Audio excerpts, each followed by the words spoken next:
Samedi 29 mai 2021, mesdames, messieurs, bonsoir. Bienvenue à toutes et à tous dans cette session d'information sur la télévision Labari, une session que nous ouvrons avec le lancement ce matin d'une campagne de vulgarisation et de diffusion de la charte des médias sociaux au Niger, une charte qui vise, entre autres objectifs, à contribuer à résoudre les problèmes d'ordre social en matière de liberté d'expression et d'opinion, notamment sur les médias sociaux. Cette campagne, le lancement donc de cette campagne a eu lieu à travers un atelier de renforcement de capacité des activistes web notamment. Cette initiative est de deux structures, la section nigérienne de l'Association africaine de l'Association des professionnels africains de la communication, APAC Niger, et de l'Association des blogueurs pour une citoyenneté active, ABCA. Le résumé de la cérémonie avec nos reporters Nasser Sedou et Nafissatou Yahaya. Cet atelier qu'organise le consortium Association des professionnels africains de la communication du Niger APAC et l'Association des blogueurs pour une citoyenneté active ABCA consacre le lancement de la e-campagne de renforcement de capacité des activistes sur la vulgarisation et la diffusion de la charte des médias. Nous sommes là pour pouvoir trouver une solution par rapport à comment sur les médias les uns et les autres, notamment les blogueurs, doivent agir pour donner des bonnes informations actuelles, à jour, fiables et surtout vérifiables. Nous avons vraiment un sentiment de fierté, un sentiment d'abnégation, un sentiment de volonté de continuer dans le même sens afin que nous puissions vraiment donner le meilleur de nous-mêmes et de rapprocher la population des médias sociaux avec une bonne responsabilité, une information fiable. Sur les médias sociaux, il se passe beaucoup de choses. Des fois, ceux qui sont sur les médias sociaux, c'est des gens qui n'ont pas étudié la communication, ils n'ont aucune notion des règles d'éthique et de déontologie. Donc, c'est des gens qui se permettent à divulguer plusieurs genres d'informations, ce qui ne se fait pas. Je pense qu'avec cette formation, les gens vont un peu cerner leurs responsabilités par rapport à ce qui doit se passer sur les médias sociaux. Cette charte servira d'outil de sensibilisation à l'endroit des blogueurs afin d'éviter des débordements et potentielles violences. Avec les différentes communications qu'on vient juste de commencer, nous avons compris que diffuser des informations, utiliser les sites internet comme un moyen de communication, c'est très important, mais aussi avoir un certain nombre de principes est plus intéressant parce que souvent on fait face à des fausses informations ou bien à des anciennes informations que les gens diffusent, qu'ils actualisent et qui créent aussi des soucis. Mais vraiment avec la création des chartes, nous avons compris qu'il y a beaucoup de principes à respecter pour ne pas vraiment créer un certain nombre de zizanies entre la population. À noter que cette e-campagne de renforcement de capacité pour la vulgarisation de la charte sur les médias dans la région de Niamey accueille cette première étape concernera les 8 régions du Niger sur une durée de 1 mois chacune. Un atelier de formation sur la prévention de la corruption destiné aux organisations de la société civile s'est tenu les 24 et 25 mai dernier à Maradi. Elle était organisée donc à l'intention des organisations de la société civile de la dite ville de la région de Maradi. Elle a été organisée par la haute autorité nigérienne de lutte contre la corruption et les infractions assimilées avec l'appui financier de la structure dénommée Shiga USAID. Le résumé de cette rencontre avec notre reporter Adamou Soumana.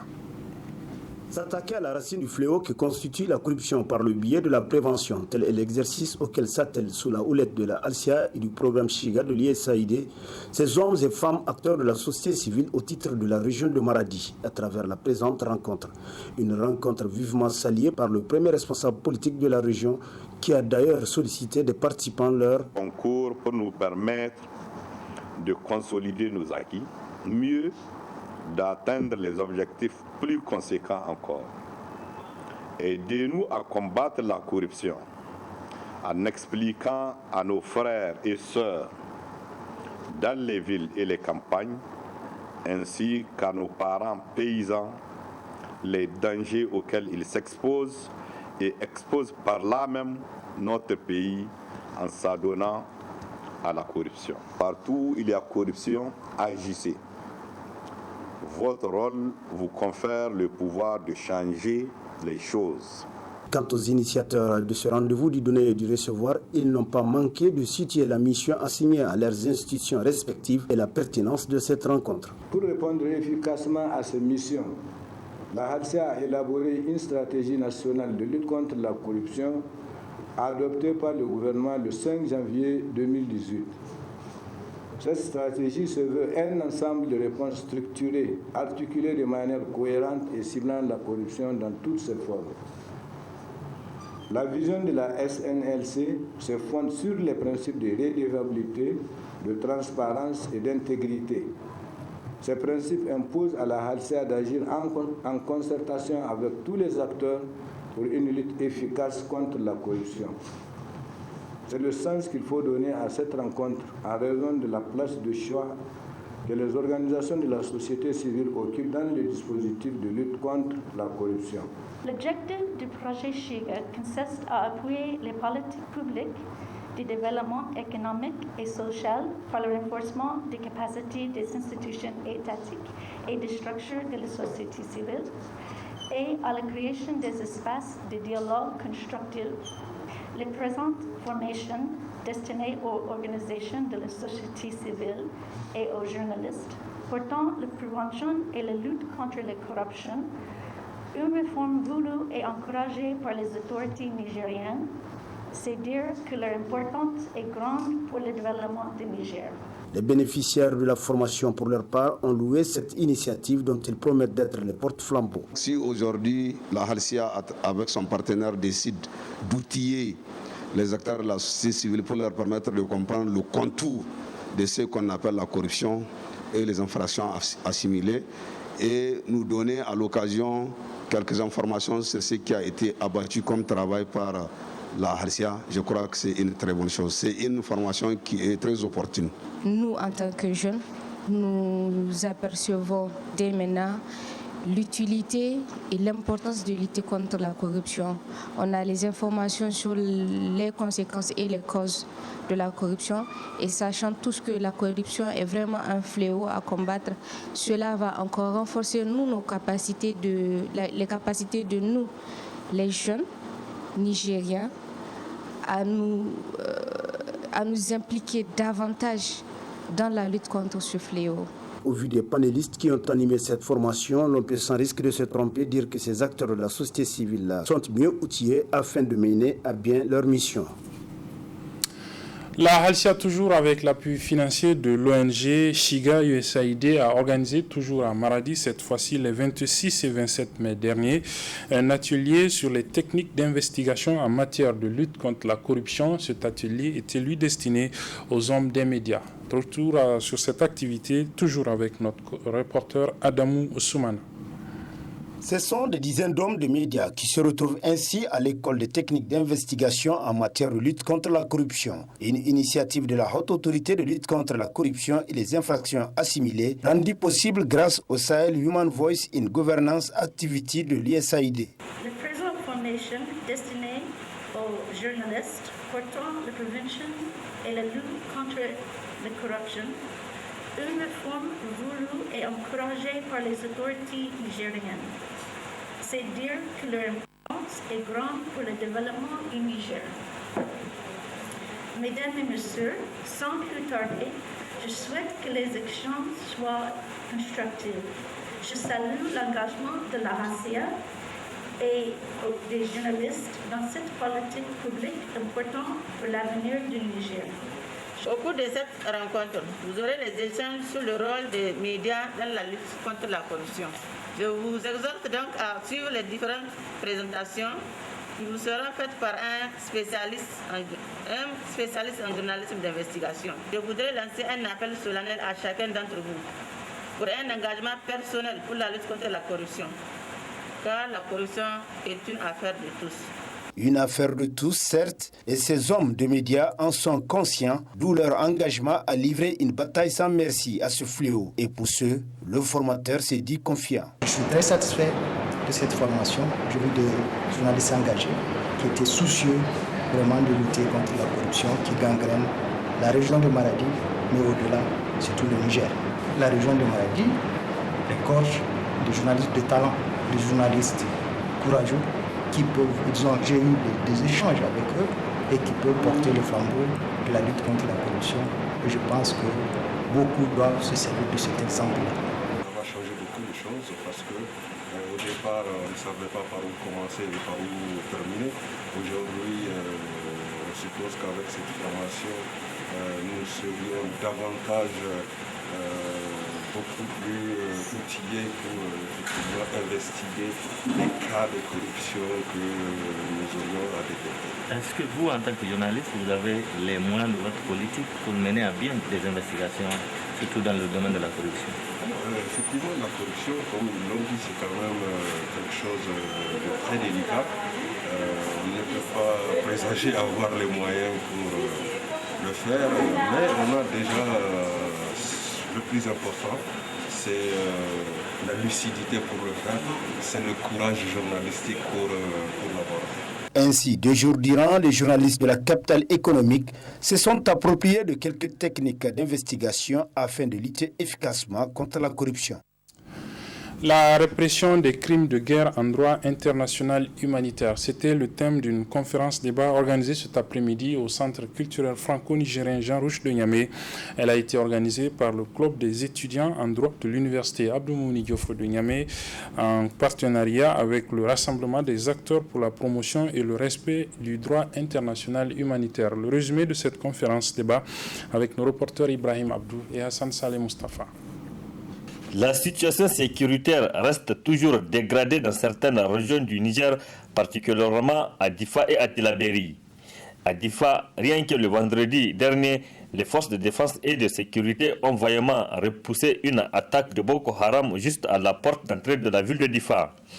Cette conférence débat a été donc initiée pour édifier davantage l'opinion nationale sur les crimes de guerre, mais aussi les dispositions prévues pour réprimer ces crimes. Le conférencier est revenu d'abord sur la définition des crimes de guerre. Les crimes de guerre ne sont rien d'autre que les violations des lois et des coutumes de la guerre. Exemple. Pendant le conflit armé, il est interdit aux belligérants. Les belligérants, ce sont les parties au conflit. Par exemple, l'armée d'un État qui fait la guerre à l'armée de notre État. Donc, les deux armées sont des belligérants. C'est vrai, je ne vous ai pas présenté les catégories de conflits qu'on peut avoir. Vous pouvez avoir les conflits armés internationaux, vous pouvez avoir les conflits armés non internationaux qui opposent un État à des groupes non étatiques à l'intérieur des territoires d'un État. Par exemple, au Niger, l'armée nigérienne est en guerre face à des groupes armés non étatiques que vous connaissez très bien. Quand les belligérants attaquent les biens indispensables à la population civile, ils commettent des crimes de guerre et en ce sens, ces crimes peuvent être passibles de poursuite. Cette conférence débat intervient à un moment où les éléments de forces de défense et de sécurité du Niger sont sur plusieurs fronts pour combattre les groupes terroristes. Les participants qui ressortent très satisfaits apprécient le thème à sa juste valeur. Vraiment, je vous dis que c'est des thèmes d'actualité qui ont été débordés. Et je ne suis pas le seul, on est beaucoup nombreux dans la salle qui ont vraiment bénéficié, qui ont été édifiés de la thématique. Aujourd'hui, quand vous regardez, partout quand vous regardez, c'est la question de l'insécurité qui persiste dans le Sahel. Et là, aujourd'hui, on en a besoin généralement de ce genre de conférences que le gouvernement, il n'y a pas que les forces de défense qui devraient intervenir, même les citoyens, en tant que citoyens aussi, on a un créé important à faire. J'ai pris part à la conférence aujourd'hui et tout ce dont j'ai retenu, c'est qu'ils ont assez parlé des règles qui encadrent les crimes de guerre et tout ça. Et on peut dire que c'est vraiment un sujet d'actualité parce que presque dans tout le monde entier, on fait face à ça et en Afrique en particulier avec cette histoire de terrorisme. Nous avons aussi des cas qui se sont récemment passés au Niger avec ce qui s'est passé à Tira avec le viol des femmes par les soldats tchadiens. Tout ça, on peut dire que ça rentre dans le cadre des crimes de guerre concernant la protection des droits des femmes dans le cadre du terrorisme. En tout cas, cette conférence est intervenue à juste titre parce que, étant donné aujourd'hui, vu l'insécurité qui sévit au sein de notre cher pays, le Niger, et ça rend édifiant surtout aux participants qui ont participé et ça peut toutefois leur permettre aussi d'essayer d'édifier les autres personnes qui n'ont pas participé à cette conférence. Parce qu'on peut toutefois essayer de comprendre certaines choses qui se sont passées à Terra, par exemple la violation ou bien les violences sexuelles occasionnées à l'endroit des femmes. La répression des crimes de guerre en droit international humanitaire, un thème d'actualité au Niger, en Afrique et dans le reste du monde, avec notamment les différents conflits et actes terroristes en cours.